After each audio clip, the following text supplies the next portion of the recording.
ሀራምቤ ሬዲዮ 98.7 ከነሙሉ ክብሩ ማህበራዊ ሚዲያ ታዳጊዎችን ለማንነት ቀውስና ለበየነ መረብ ጥቃቶች ያጋለጠ መሆኑ ተመላከተ የሚለው እናገኛለን። በማህበራዊ ሚዲያዎች ሳቢያ ታዳጊዎች ለማንነት ቀውስና በበየነ መረብ ለሚፈጸሙ ጥቃቶች በስፋት እየተጋለጡ መሆኑን ባለሙያዎች አስታውቀዋል። የአልታ ካውንስሊንግ የህፃናትና የስነ ልቦና ባለሙያ የሆኑት ኢየሩሳሌም ሸብሩ በርካታ ታዳጊዎች በዚህ ችግር ምክንያት ወደ ስነ ልቦና ሕክምና ማዕከላት እየመጡ መሆኑንም ገልጸዋል። ዝርዝሩን ትንሳኤ አበበ ታስደምጠናለች። አብራቸውን ቆዩ። ማህበራዊ ሚዲያ ታዳጊዎችን ለማንነት ቀውስና ለኢንተርኔት ጥቃቶች ያጋለጠ መሆኑ ተገለጸ። በማህበራዊ ሚዲያዎች ሳቢያ ታዳጊዎች ለማንነት ቀውስና በኢንተርኔት ለሚፈጸሙ ጥቃቶች በስፋት እየተጋለጡ መሆኑን ባለሙያዎች አስታወቁ።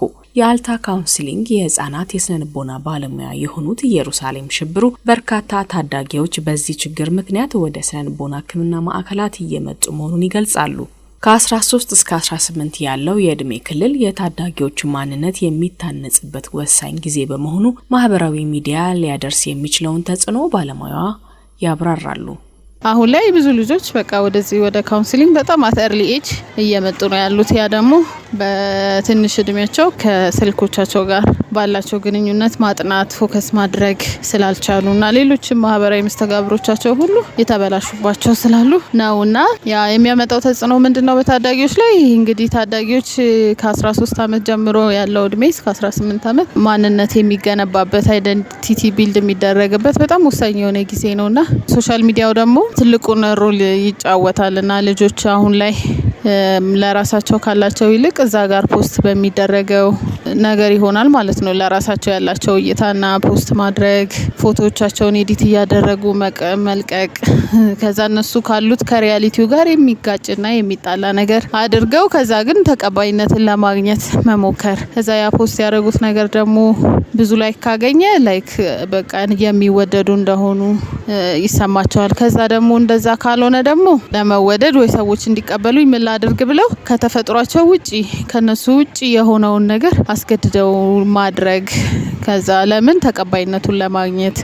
ይህ ተጽዕኖ ታዳጊዎችን ለከፍተኛ የትኩረት ማጣት በኢንተርኔት ለሚፈጸሙ ጥቃቶችና ለትምህርት መስተጓጎል እየዳረገ መሆኑን ባለሙያዋ ጠቁመዋል። ትምህርታቸው ላይ ፎከስ ማድረግ እንዳይችሉ ስልክ ባህሪው ትኩረታችንን የሚቆጣጠር ነገር ስለሆነ ሌሎች አሁን ብዙ ደግሞ የሚያስደስቱ ነገሮች ስለሆነ ያሉት ውስጡ ከዛ ቁጭ ብሎ ለማጥናት መቸገር፣ ትምህርት ቤት ውስጥ ክላስ ውስጥ ፎከስ ለማድረግ መቸገር እነዚህ ከስልክ ጋር ተያይዘው የሚመጡ ነገሮች ናቸው። ከዛ እያደጉ ሲመጡ ደግሞ ከቤተሰቦቻቸው ጋር ግጭት ይፈጥራሉ።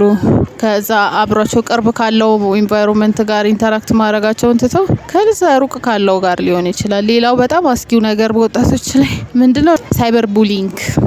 ሳይበር ቡሊንግ ማለት ምን ማለት ነው? ፐርፔትሬተርስ ወይ አጥቂዎች ከጀርባ አሉና እነዚህ ልጆች ይቀርቧቸዋል፣ ያዋሯቸዋል። ከዛ ሲያዋሯቸው በጣም እንደሚወዷቸው ኬር እንደሚያረጉላቸው ምናምን ነው የሚነግሯቸው። ከዛ በኋላ ግን መጨረሻ ላይ ቀስ እያሉ የማይገቡ ነገሮችን እንዲያደርጉ ያረጉና የማይሆን ፎቶዎችን እንዲልኩ ያስገድዷቸዋል ወይ ደግሞ አባብለው እንዲልኩ ያደርጓቸውና ከዛ በኋላ እሱን ፎቶ ከላኩ በኋላ መያዣ ያረጓቸዋል ማለት ነው። ከቤተሰቦቻቸው ብር እንዲያመጡ ከዛ አለበለዚያ የማታመጪ ከሆነ ይሄንን ፎቶሽን አወጣብሻለሁ እንዲያረግብሻለሁ እያሉ በጣም ብዙ አይነት ሳይበር ቡሊንግ ይገጥሟቸዋል ማለት ነው። ለዛ ይጋለጣሉ ልጆችና እነዚህ ዋናዎቹ ቢሆኑም ግን ደግሞ ሌሎች ብዙ ተጽዕኖዎች ይኖሩታል።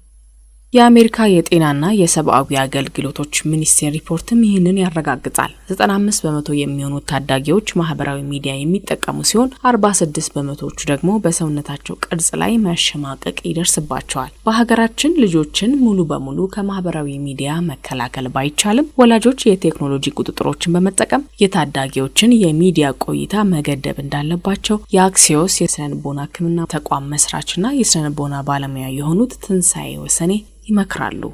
በአሁኑ ጊዜ ሙሉ በሙሉ ከሶሻል ሚዲያ ታዳጊዎችን ማራቅና መከልከል በጣም ከባድ ነው የሚሆነው። ምክንያቱም ደግሞ ምንድነው የትምህርት መሳሪያዎቻቸው እንኳን ሳይቀር በሶሻል ሚዲያ ነው የሚላኩላቸው፣ ጓደኝነታቸው በዛ ነው። ስለዚህ ያንን ሙሉ በሙሉ መከልከል በወላጆችና በልጆች መካከል ያለው መስተጋብር የሚያሻክር ነው የሚሆነው። ከዛ ይልቅ ሰዓትን መገደብ፣ የሚጠቀሙበትን ዓላማ ደግሞ በዛ ገደብ ውስጥ ማድረግ።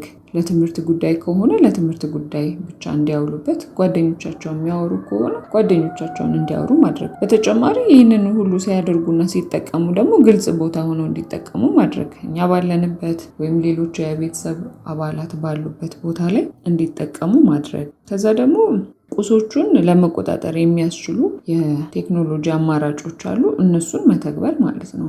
ከሰዓቱም አኳያ ከሚጠቀሟቸው ይዘቱንም ጨምሮ የሚቆጣጠሩ ሴቲንጎች አሉና እነሱን አፕላይ በማድረግ መጠቀም ይቻላል። ባለሙያዋ ትንሳኤ ወሰኔ እንደገለጹት ወላጅ ይህንን ችግር ለማስተካከል በቅድሚያ የራሱን የስልክ አጠቃቀም ባህል ማስተካከል ይኖርበታል።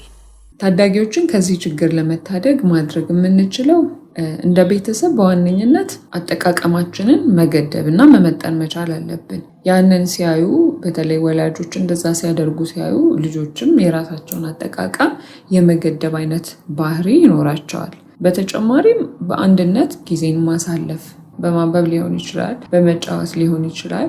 ነገር ግን አንድ ላይ በሚደረጉ እንቅስቃሴዎች ጊዜን በማሳለፍ ያንን ደስታን ፈልገው የሚያጠፉትን ጊዜና ወደ ማህበራዊ ሚዲያ፣ ወደ ስልክና ወደ መሳሰሉት ነገሮች የሚያደርጉትን ትኩረት ወደዚህ ወደ ቤተሰብ መመለስና በዛ ዙሪያ እንዲያውሉ ማድረግ ይቻላል።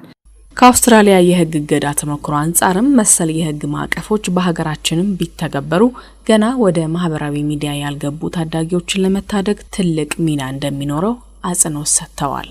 ከህግ አንጻር ያለው በአውስትራሊያ የተደረገውን በዓለም የመጀመሪያ የሆነውን ገደብ ማየት እንችላለን።